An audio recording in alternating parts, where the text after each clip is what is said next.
जय श्री राम। रामायण सिंधी शायरी में व्याख्या हिंदी में सुंदरकांड पृष्ठ 141। इसके पहले लंका से वापस आकर जब श्री हनुमान जी प्रभु श्री राम से मिलते हैं और उनको माता सीता के दुखों की बातें बताते हैं, तब प्रभु श्री राम की आंखों में आंसू आ जाते हैं और वे अति दुखी होने लगते हैं। हनुमान जी ने उनको चूड़ामणि भी दी जो सीता ने उनको निशानी तौर पर दी थी। चूड़ामणि लेकर प्रभु श्री राम ने अपनी छाती से लगा लिया और हनुमान जी से कहने लगे कि हे मित्र, मैं तुम्हारा यह एहसान कभी नहीं भुला पाऊँगा, तुम्हारा यह कर्ज मैं कैसे उतार पाऊँगा। तब हनुमान जी उनके चरणों में गिर पड़ते हैं और उनके चरण पकड़ लेते हैं। प्रभु श्री राम प्यार से उनके सर पर हाथ घुमाते हैं। अब आगे हथ बिबधाए खेस उतार्यो, पुपाहि जी भर में विहार्यो। सुग्रीव खेपिण नाथ सुझायो, हलन तैयारी हाण करायो। हाथ बढ़ाकर प्रभु श्री राम ने हनुमान जी को उठाया और उसे अपने पास में बिठाया। तब उन्होंने सुग्रीव से कहा कि सुग्रीव, अब चलने की तैयारी करना चाहिए।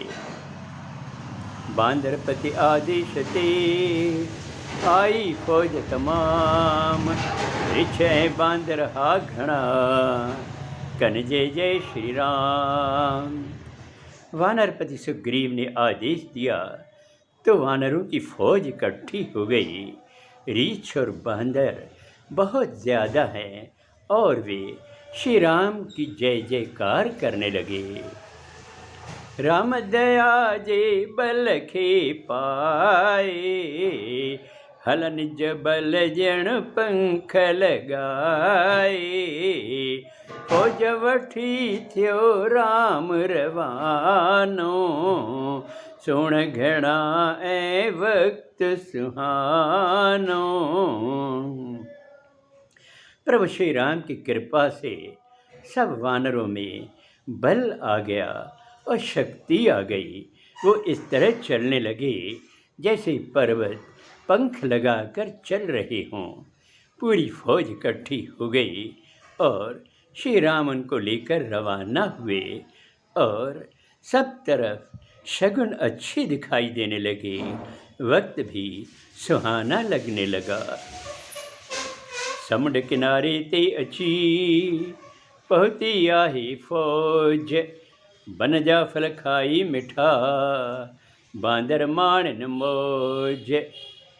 सब समुद्र के किनारे पहुँचते हैं और वानर वहाँ पर मीठे मीठे फल खाकर मौज करने लगते हैं, मस्ती में झूमने लगते हैं। तेरा कासन खेडप आहे, कुल रख्या लाए कोई नाहे।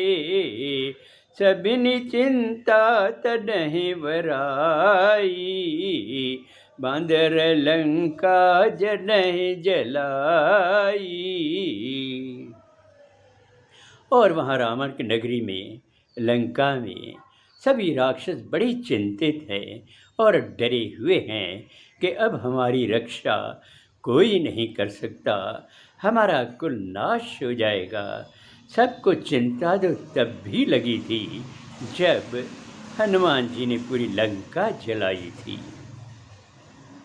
जहीं जेका सिद्ध में बल एडो, तहीं जी स्वामी में बल केडो। मंदोदरी पिण व्याकुल आहे, हाणे असांजी खैरियत नाहे। सभी राक्षस सोचने लगे कि जिसके दूत में इतनी ताकत है वो पूरी लंका को जला सकता है, तो फिर उनके स्वामी में कितना बल होगा, कितनी ताकत होगी। इधर रावण की पत्नी मंदोदरी भी व्याकुल है, बड़ी चिंतित है और सोचने लगी कि अब हमारी खैरियत नहीं है। अब आगे अगले सोमवार को। जय श्री राम।